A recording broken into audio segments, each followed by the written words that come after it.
Namaste.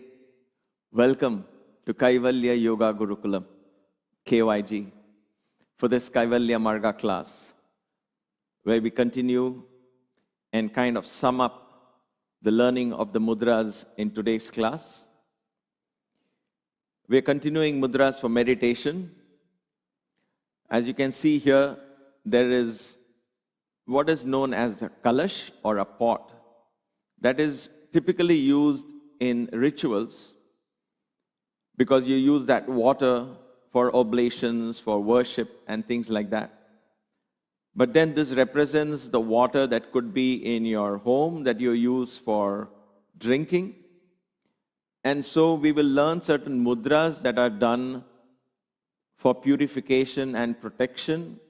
That is usually done during rituals, but you can do it on an everyday basis. And we'll come to that. So that is why this is here, in case you're wondering what this is. So we'll get that elephant out of the way.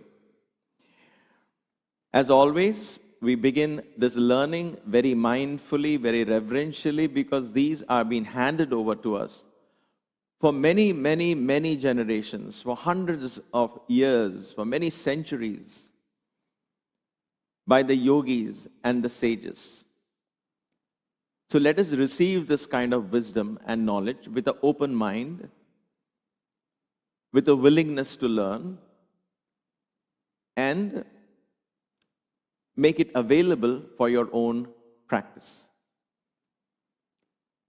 Therefore, let us begin this class with 3 Oms, and we offer our prostrations to where this all began. The wind element, the learning of the wind element began in this divine portal that we know today as Sri Kalahasti, the 3 Oms.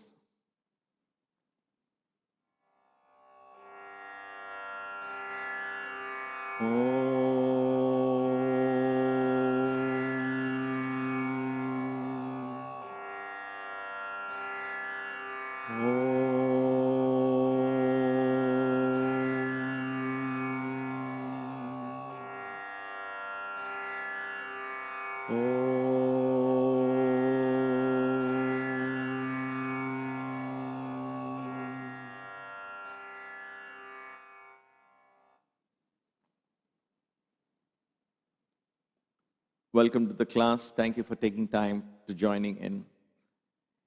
Now, let us quickly recap what we have learned so far. And then there is one more mudra that I will simply introduce at this point, and I will come back to it later when we talk more in detail or study about the Kundalini. So that is one mudra that is in this sequence that could fall into the sequence, and therefore I want to touch upon that. But before that, we will review the mudras that we had learned so far. We begin with the Anjali mudra, which is a namaste where we offer prayer to Ganesha.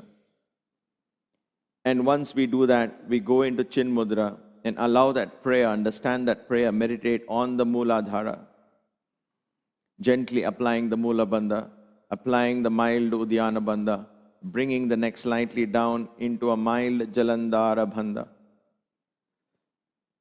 with all these three bandhas slightly in place, you get into a frame of mindfulness.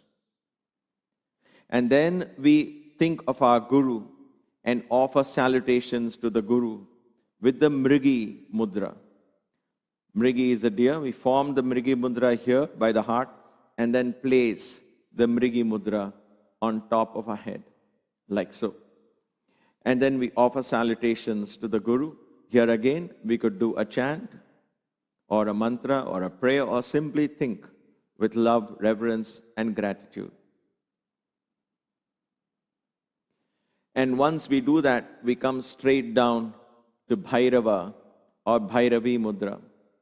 So before I sit for any of these practices, the first thing I do is to check which of my nostrils are active. So now my right nostril is active, so my right hand will be on top. So it becomes a Bhairava Mudra, like so. If the left nostril was active, it would have been Bhairavi Mudra. So all this is done very mindfully. And then you look down at the empty palm and do what is known as Riktamati Mudra. Riktamati Mudra is where you become aware of space. We call it empty because we can't see it. So emptiness is one way to look at this. But when you think of space, space is really not emptiness, but it gives you that sense of emptiness where you'll begin to experience space. It's easier to understand space when the mind is empty. And therefore, we empty the mind by taking my mind, I take my mind into space. I become aware of the emptiness in my palm. I begin to become aware of the distance between my eyes and my palm. I become aware of the space that lies in between because my eyes are open, not closed at this point. And then gently I become aware of the space around me. And then I become aware of the space outside my home or apartment or outside my veranda. And then I become aware of the expanse of until the horizon, if you will. And then I become aware of the space that goes beyond the planet, the space in between planets, the space around the sun, the space around the solar system. And thus, the idea of space just expands, expands, expands, expands, expands. And in that increased awareness of space, the I and mine and the little thoughts and everything becomes so minute that the mind enters into a state of silence. Riktamati, emptying the mind. And from here, we begin to move and activate the Udana. We become aware because the Mula Bandha is already in place. Sahasrara is already in place because of the Guru Mudra. So now then we become aware of the Udana Bandha, directing the prana upwards. We form what is called the Hridaya Mudra. Like so, like we learned in the last class. We keep it in front of the chest and begin more mindfully breathing in and out through the chest.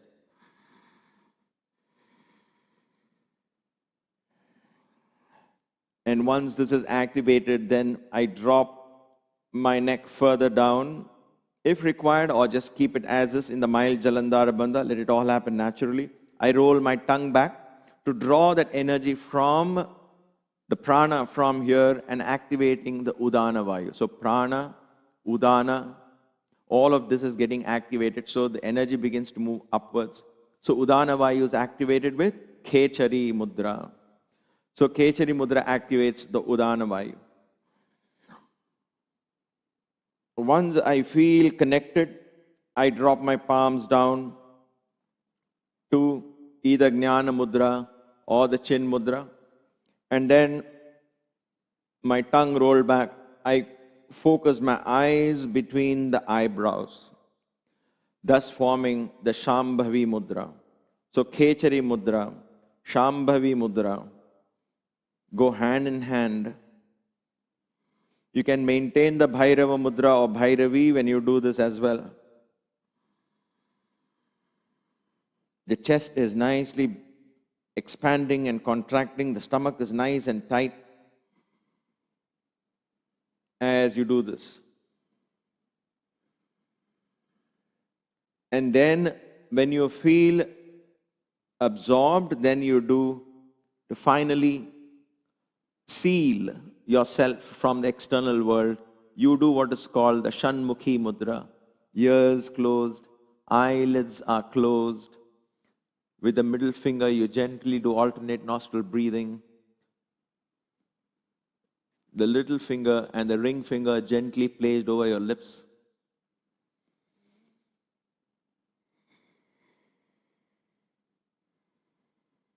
Internally, you're still looking at the third eye. And you perform this for a little while.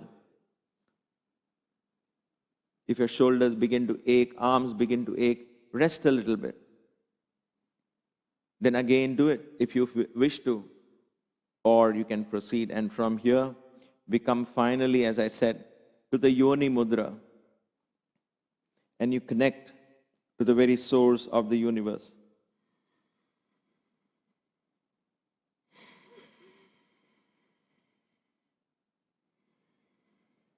Your eyes are now focused in the Shambhavi, established in the Shambhavi. Now, Shambhavi, like I said, has two variations. You can still do the Nasika Drishti Shambhavi or the Bru Madhya Drishti Shambhavi. Okay, it begins from here and goes here. As you meditate, your eyes might come back down and settle at Nasika Drishti. When you become conscious partly, then again raise it back. It will happen naturally.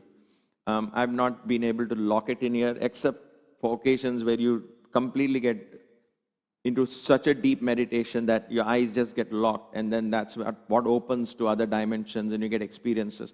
But otherwise, you normally fluctuate between the Nasika Drishti and the Shambhavi. Both are variations of the Shambhavi Mudra. Please be aware that don't cause strain to your eyes and it will hurt your muscles. All right, now, what is this Yoni Mudra? This is where we stopped yesterday, or rather in the last class. Now, there is one Mudra. It will be incomplete if I don't mention that Mudra, because we are talking of Mudras, and that is a king of all Mudras. Of course, I did say king and queen are Jnana Mudra and Chin Mudra, but this is the crown jewel, if you will, of all Mudras. And I'm going to introduce it partially here. I won't do full justice to it. I know I cannot do it at this point, because I'm still trying to understand how to teach it on an internet like this, because it has to do with what we call the Kundalini. But I'm covering it for the sake of educational purposes, because we are studying mudras. I cannot not teach that mudra. But we will come back to it at a much later stage. This mudra is called the Maha Mudra. Maha Mudra. Maha means the great mudra. Now, it took me almost 5 to 6 years to even understand or feel the effects of this mudra. So let me share it with great humility. I did not expect any results, or I didn't experience anything right away. It took me 5, 6 years to begin to even feel the activation of this mudra. Okay, maybe because of the lifestyle that it calls for, a very, very strict lifestyle that it calls for. Nevertheless, what is this mudra? The mudra is actually not very complicated. We stretch the right foot out in this mudra. Okay, this is not about the nadis here. It's not about the nadis. So we are not going to activate the nadis in this. Okay? The left foot is placed under the perineum in the Mooladhara. Now, when I do this, it is similar to Siddhasana. And if you remember, I think we did Siddhasana in the earth element. And I said Siddhasana is not ideal for women because of the opening in the vagina, and this pressing of the heel against the vagina is going to hurt the vagina. And so it is not recommended for women. So Maha Mudra, therefore, is ideally not suited for women. That is the only reason. Now, could you place it instead of the perineum here? Could you place it on the side? Well, you could, but that just becomes a physical stretch. It doesn't fulfill the need of the mudra, because mudra, it's very important that we press the mula sthana, the muladhara. Now, since I'm saying women cannot do it, I don't get disappointed, because for women, it is Padmasana is the key for meditation. That is why Saraswati, Mahalakshmi, all these Devis are seen and include in even Mahatripura Sundari. They sit in Padmasana because Kamakshi, and Padmasana is the pose that is ideal for women and men, of course. But for women, Padmasana is good enough for them to awaken the Kundalini. They don't need this extra crutch, if you will. Because by nature, the feminine energy is more evolved than the masculine energy, generally. Okay? So this is ideally suited for men. They don't get extra credit. They need, because they need these kind of crutches to awaken the divinity. It just, the yogis have taught this because they've understood the biology is different from men, different for men and different for women. So Mahamudra is not generally taught to women because of this. Now there are schools that says for women you can keep it on the side, but then it really is not Mahamudra then. It is simply a forward stretch. Now, anyway, nevertheless, it's good to learn. Some of you may be teaching this or practicing this if you wish to. Now, when you press the perineum against the mula sthana, the heel against the perineum rather, you press the left heel. It's only done one side. The left heel presses the perineum. And you lean forward to increase that pressure. Okay? You're leaning forward, literally sitting on that, so that there is pressure here. So my plank that I'm keeping is just for namesake. Okay? I'm just keeping it for namesake here. I'm not really sitting on it, but I'm putting 80% of the pressure on this, so I can feel it completely pushing the perineum muscles up. Okay? And then I lean forward and I hold with both my hands the midsection of my foot. I hold the midsection of my foot. I'm not holding the toes, I'm not touching the toes here. I hold the midsection of my foot. And then I drop my neck down in Jalandhara Bandha. Remember, all this is already in place. So after Shambhavi Mudra, you do this. You don't go to the Shanmukhi. Or you could do Shanmukhi for a little while and then come to this. Because once this is done, you straight away go to Yoni Mudra or Jnana Mudra and then go into meditation. Because this triggers what is known as, pushes the Kundalini up into the Sushumna Nadi. Okay? So we lean forward. The Jalandhara Bandha is in place. My eyes are focused in Shambhavi Mudra. So physically, this is how it looks.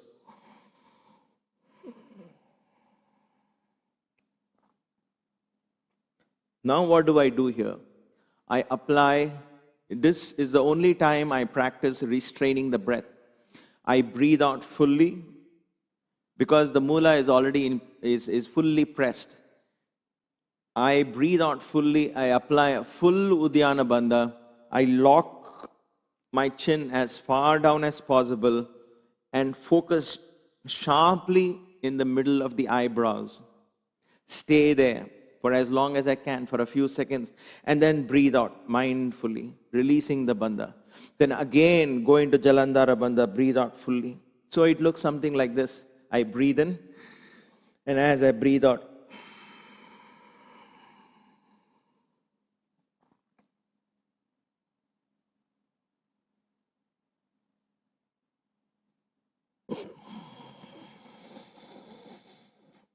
Just a mild release of Jalandhara. Then again, I breathe out.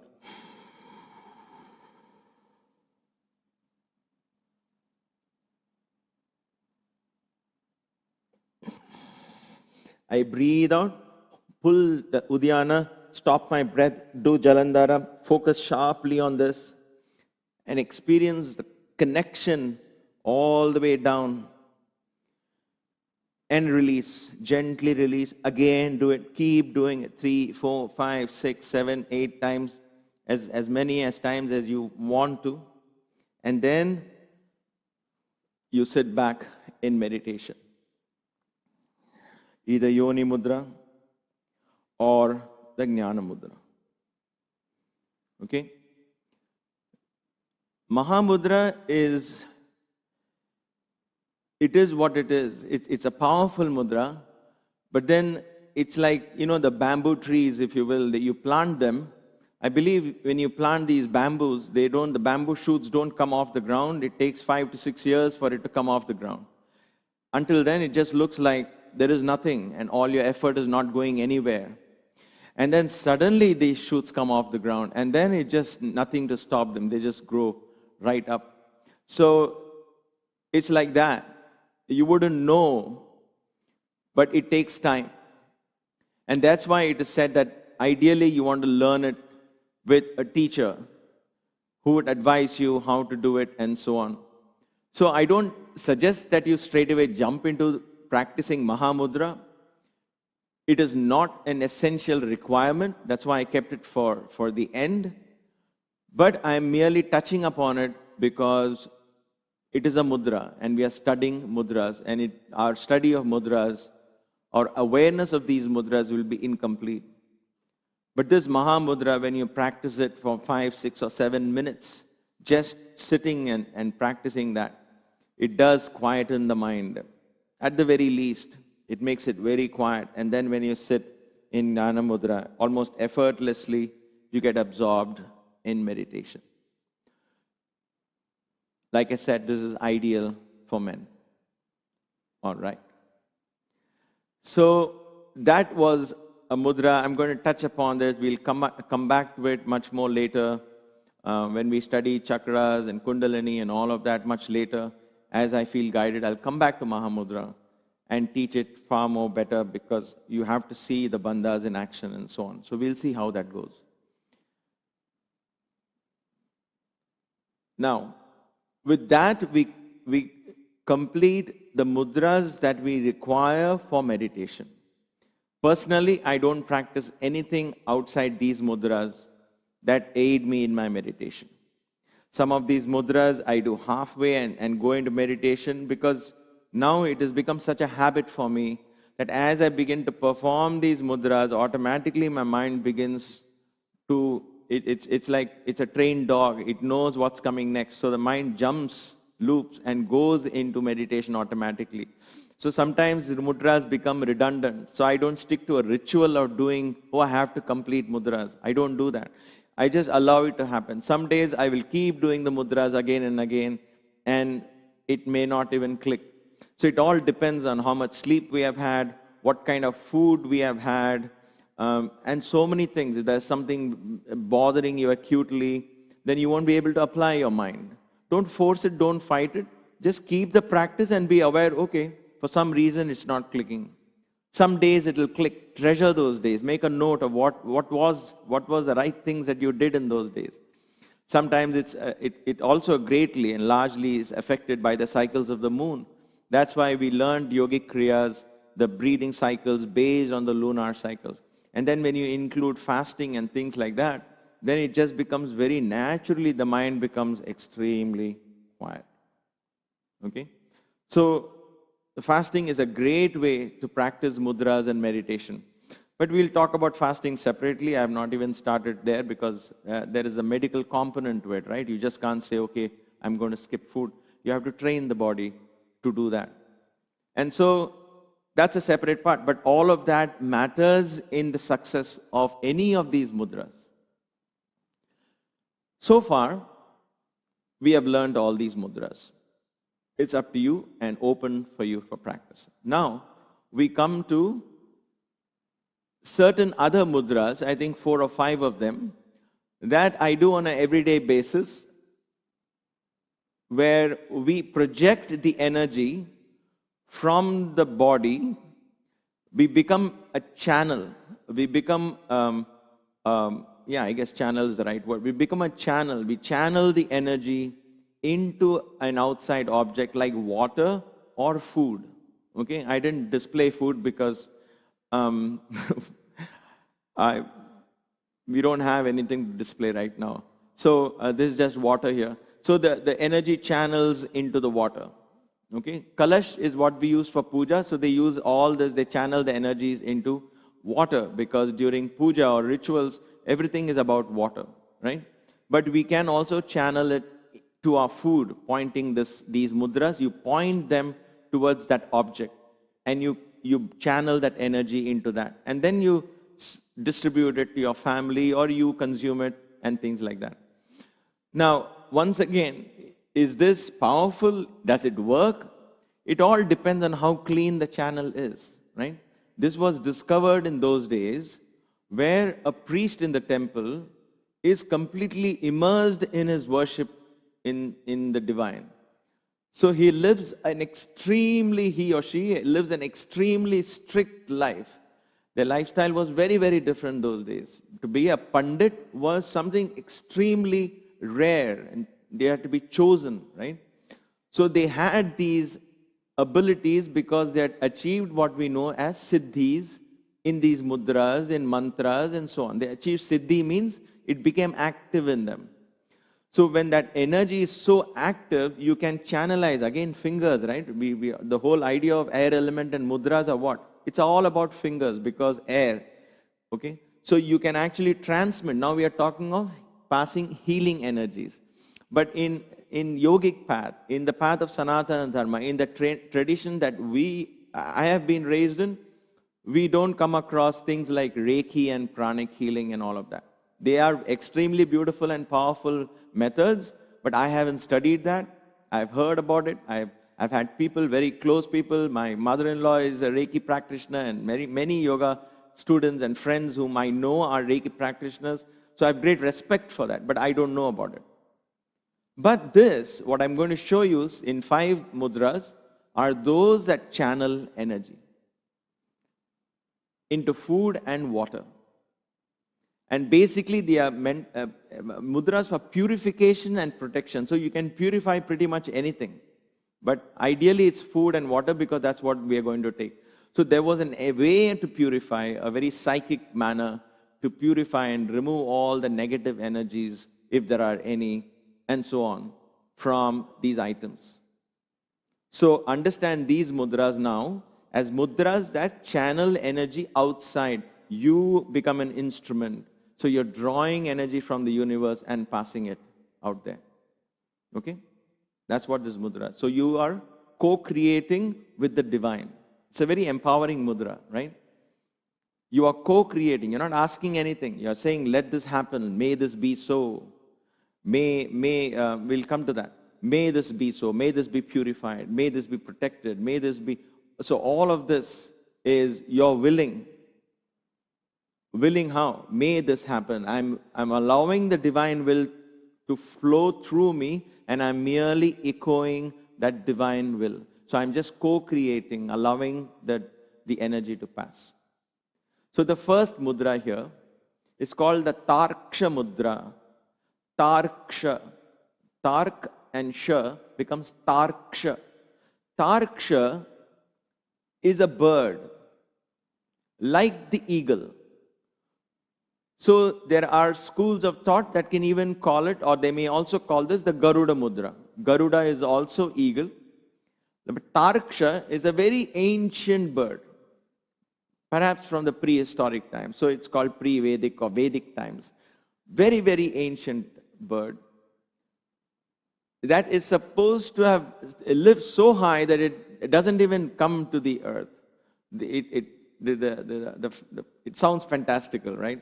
But the story is they lay an egg, the egg comes towards the earth, it hatches halfway, and the little bird flies back. That comes out of the egg, it flies back up, and it's constantly up there in the skies. The idea is that this energy of this Taraksha never comes and gets polluted in this atmosphere. So it's a very powerful energy. Now, because it is Garuda or Taraksha, one of the things that Garuda is a descendant from all of these, Taraksha and all of that. Garuda means eagle, and eagles and hawks and all of these are descendants from perhaps this bird.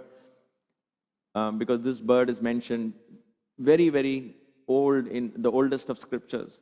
So there is some things that are common here. What are that? That is the acidity, the ability for vultures, for eagles, for hawks in general, and owls and so on. The acidity in their blood is so high that poison does not affect them, and they therefore are known to remove poison.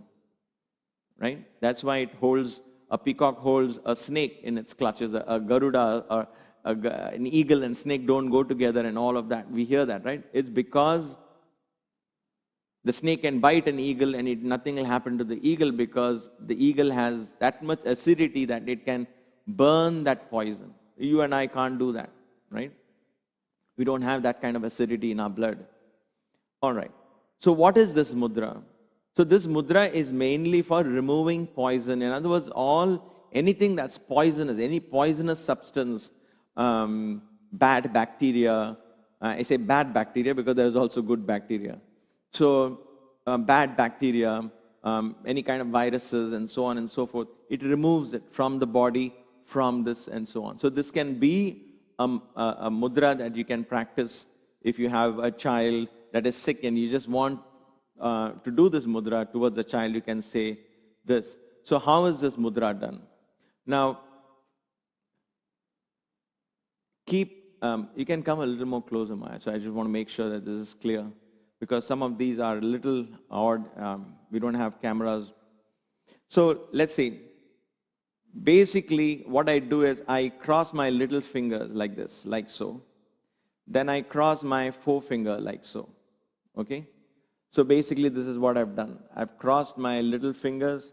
I've crossed my forefingers. Then I have this, right? I turn it out. My thumbs are down. This becomes the wing of a bird, right? This becomes like the Taraksha. Okay? So you point this to the Kalash. And the Sanskrit thing that we say is Nirvishi Karanarte. Nirvishi. Nirvishi. Vishi is Visha. Visha means poison. Nirvishi means no poison. Karanarte. Taraksha Mudra. I'm doing the Taraksha Mudra to remove the poison. There's no I and I'm doing. It's actually typically translated. It will be, this is the Taraksha Mudra to destroy or remove all poison. Nirvishi Karanarte Taraksha Mudra. Nirvishi Karanarte Taraksha Mudra. I look at the water, point it towards the water, and I visualize the Taraksha energy, the energy of this divine bird flowing from my hands like this and pointing towards the water, pointing towards the plate of food. If there is food, just before you serve, after you cook, you can do Nirvishi Karanarte Taraksha Mudra. So this is Taraksha Mudra. Okay? So all you did was join the two little fingers, join the two forefingers, interlock them, turn your palms inside out, you got the wings of the bird. It's not very complicated. Correct? Nirvishi Karanarte Taraksha Mudra. Nirvishi Karanarte Taraksha Mudra. You can purify your home, Nirvishi Karanarte Taraksha Mudra. Okay? So it is to remove poison. Now poison here is, you can interpret this as negative energy and so on if you wish to, but this is typically poison in food and water. So that's why it is usually pointed towards food and water. And if there is poison in the blood, poison in the system, you point it towards that person and say, Nirvishi Karanarte Taraksha Mudra. You imagine Garuda. You imagine, for those of you who are Hindus, it becomes easier because you imagine Mahavishnu and his energy flowing through the Garuda, and all that healing energy is passed into the food and into the water, and therefore it becomes a holy prasad.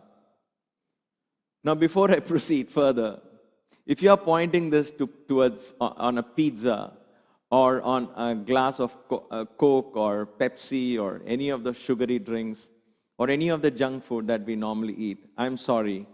You might have to be really a very, very accomplished siddha to render that food sacred. It can be done. I'm not saying it cannot be done. Anything can be rendered sacred, and all the toxins can be removed. Thus, that food becomes a prasad. But to render that with a mudra, and especially food that is otherwise very toxic to the body, like white bread and all of those carbs and processed food that we are so used to now, by doing this, you cannot, unless it is a Sadguru like Bhagavan Sri Satya Sai Baba. He could give us anything with his hands and it will be rendered pure because his energy was completely in tune, and that's my belief. But so we can't take that, his actions, and say, oh, he gave me laddus and therefore I can eat laddus. No, his giving is very different from me going and grabbing on my own. So practice this for the sake of learning it, right? Allow the divine energy to flow. I can't tell you I don't know how great a channel you are. You perhaps don't know yourself. Let the energy flow. If there is selflessness and there is divine motive, and if there is a miracle waiting to happen, let it happen. But make sure that the food also is conducive to your health. So I'm just putting that disclaimer out there. Don't eat junk food and say these mudras didn't work. All right. So that is Taraksha Mudra. Then comes Pavitrikarnarte. This is the positive side. One was removing poison. The other one was Pavitrikarnarte. Pavitri means Pavitra. Pavitra means purify. Pavitrikarnarte Shanka Mudra. This is usually done for water. Shanka is the conch. Okay? Shank is the conch. Look at it. The hands form and become a conch.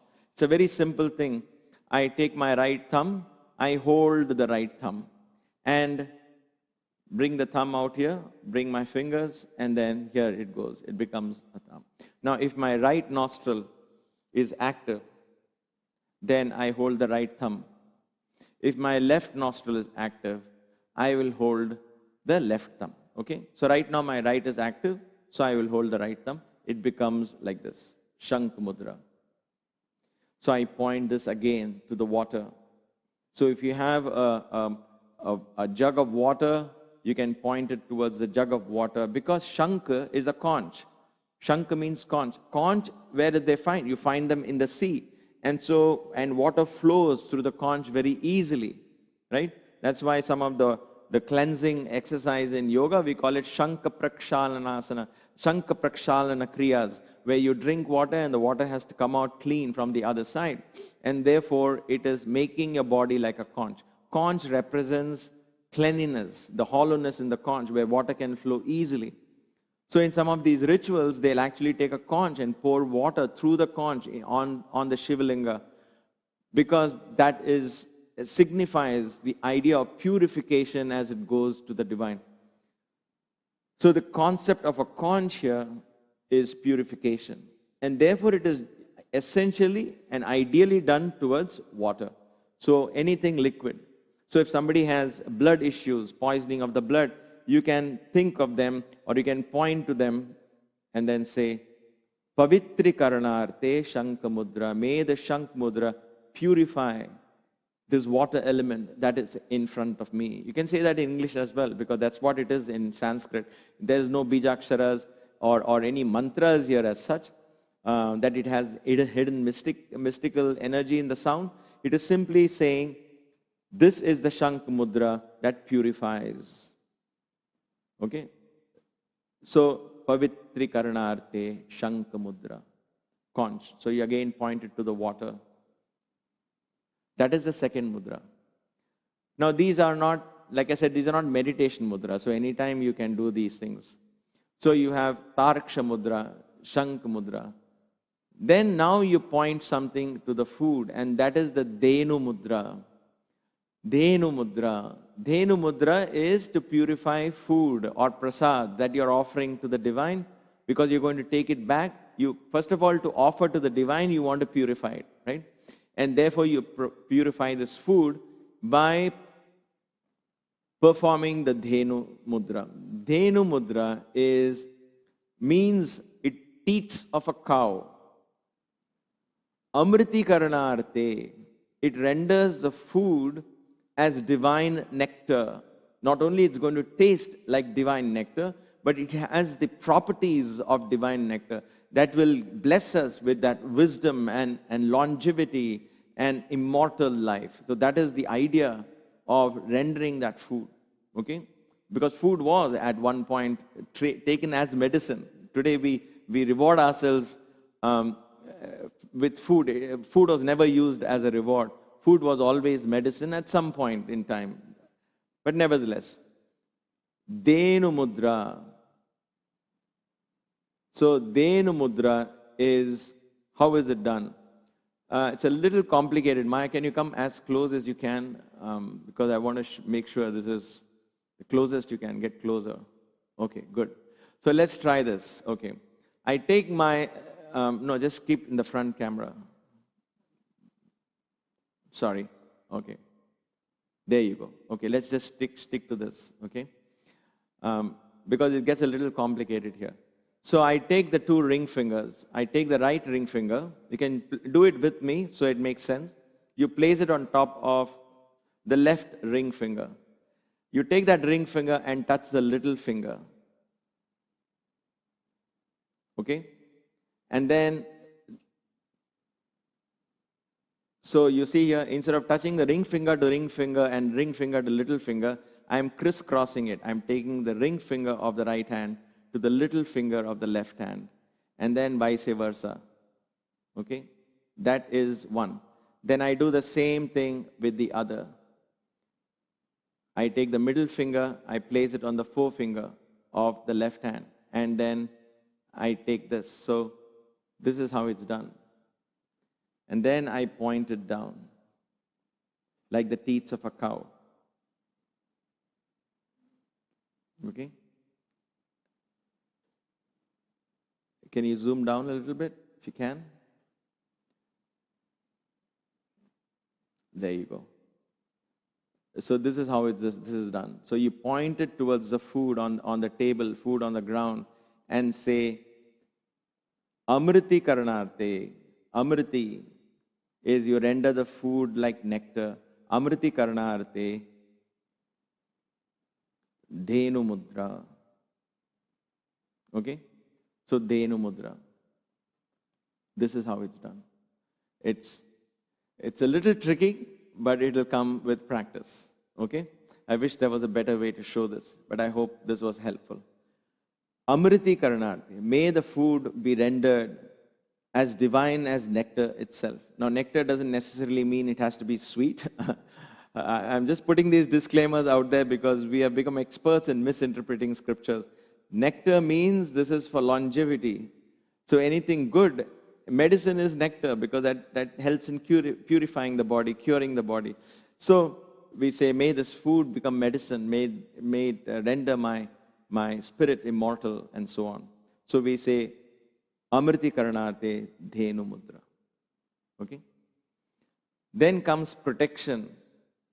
This is to protect ourselves, protect our home, and generally protect the environment when we get into puja. That's why these are used in a ritual, because when I'm sitting in the ritual, I want to purify, I want to cleanse the atmosphere, I don't want any disturbances, and therefore I want to focus on my time with my divinity.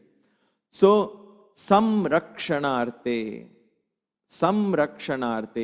chakra mudra. This is a very simple one, right? All I'm doing is taking the little finger of one hand, and it's like this, right? I turn it around and I place it on top. It becomes chakra. Look at that. It becomes chakra. Chakra is wheel. Chakra mudra is wheel. This represents the great chakra that Mahavishnu holds it in his hands. He has the chakra, the wheel of time, and that time purifies and protects everything. So we want that divine protection of the chakra. So this is a very dynamic energy that we are creating an aura of protection around our body when we do this. And so we meditate on the divine chakra that Mahavishnu holds in his hand as we do this and say, may that chakra bring protection around myself, around my home, around my family. You meditate. So none of this, usually, I mean, even in a ritual, even I do it fast, but ideally you don't do these things fast. You allow some time to meditate on that.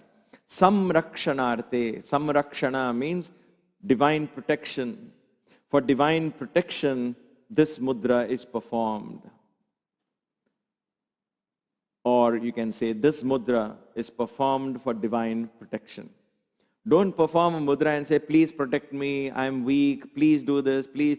There's no please, there's no begging, there's nothing like that. You are a divine yourself. You are willing it along with the divinity. So, samrakshanarte, chakra mudra. May there be protection. Feel that sense of protection coming around you, your home, your spouse. Samrakshanarte, chakra mudra. So these are beautiful mudras. So anybody can practice it. You don't have to do it only for puja. But I got this because most of these are done during a puja. So I just wanted you all to be aware of it. And then the last one I want to show you today is Vipulamaya Karanarte, Meru Mudra, the spine. This represents the spine, straight spine. Okay? So your thumb is straight. Now it's a natural bend in the thumb, that's fine. But the idea is you keep it like this. It has to be straight. So this represents the straight spine. You place it on your right hand, placed on top of the left hand. This does not change with Ida and Pingala. This is always the right hand. Right hand on top of the left hand. In front of the chest, like so. With shoulders, of course, relaxed. You're not tightening this. Vipulamaya. Vipulamaya is expanding. Vipulamaya is increasing. What are we increasing? We're increasing lifespan. We're expanding lifespan. So Vipulamaya Karanarte, Meru Mudra. Meru is the spine. The spine is understood as the Meru, where the energy flows. And therefore, Vipulamaya Karanarte, Meru Mudra. Not only we are increasing longevity, but it is healthy life, right? Just being long and sick is no point. So a healthy and long life. Vipulamaya Karanarte, Meru Mudra. Meru Mudra. And you meditate on the straightness of the spine, the youthfulness of the spine, the energy that flows through the spine that connects you from the earth right up to the Sahasrara.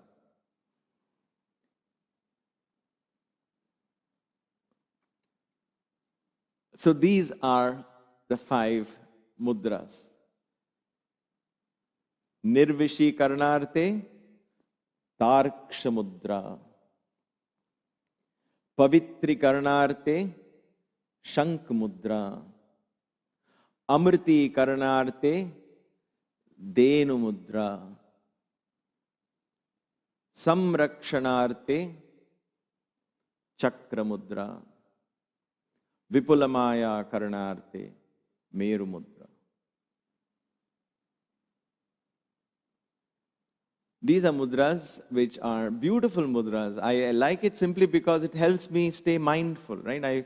We change water, we bring a new cannon and put it or fill a jug of water. Then instantly a quick Pavitri Karanarte, Shanka Mudra. It just makes us mindful. Okay, I'm going to drink this water. I want to make sure this is clean and just pass that on. And thus, we begin to live with the practice of these mudras. At the very least, I'm saying, it helps you lead a mindful life. That's the very least, right? At the very best, with these practices, you also are practicing to allow a divine energy to flow through you into that food. It is happening at some level, right? It may be very minimal, doesn't matter. At some level it is happening. The more we allow ourselves to become channels of the divine, the more the divine energy will flow. And thus, not only these mudras, we become mindful of our body, being the channel. We become mindful of the food that I'm eating. I become mindful of the water I'm drinking. And thus, all of this ends in bringing back that divine health back into our own body. And you share that with your family, with your friends and community. So thus, there was a Vedic lifestyle that believed and practiced purity, protection, self-empowerment, and they used the psychic energies of the body, which was because of a lifestyle and a strict spiritual lifestyle. They were able to activate these psychic energies and pass on that psychic energies to actual objects and people, and thus bringing about cure and so on, not only to themselves but to their children and loved ones. So may the divine guide us in this learning. May the divine guide us in these practices. May we learn them with humility, practice them with reverence, and above all, patience. None of these will happen overnight. They could, but generally they don't. So practice it. Teach it to your children, just for the fun of it. Again, at the very least, it brings flexibility to the fingers, and the kids will have more control and they'll know what they are doing, right? So you can't go wrong with these mudras. There is nothing wrong in these mudras. The Maha Mudra, please practice with caution. I have not really taught you the whole Maha Mudra. I just merely mentioned it and demonstrated it purely for educational purposes. But all of the other mudras are beautiful aids to meditation. Except the Maha Mudra, you don't need any particular initiation. Initiation is only where you are explained in detail. And Maha Mudra needs a lot more detailed explanation from person to person. It changes. And therefore, it cannot be taught simply like that to masses. But all the others can be practiced once you understand what they are. So with this, I think we have covered most of the mudras that we can practice. There are still many, many more mudras, but these are the most important ones. These are the ones I use on an everyday basis. I practice it for my meditation, and I thought it will be very valuable for you as well. With that, we bring this class to an end. I hope you found this class also useful. Thank you very much for your participation, for gracing this class, for giving me this opportunity to share these most beautiful wealth of knowledge, practical knowledge as I would call it. Something open for us to learn simply by practicing.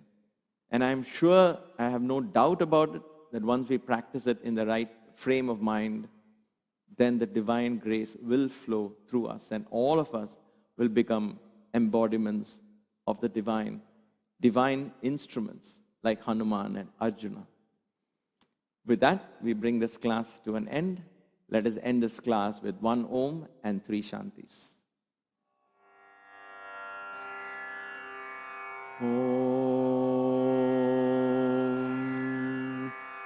Shanti Shanti Shanti.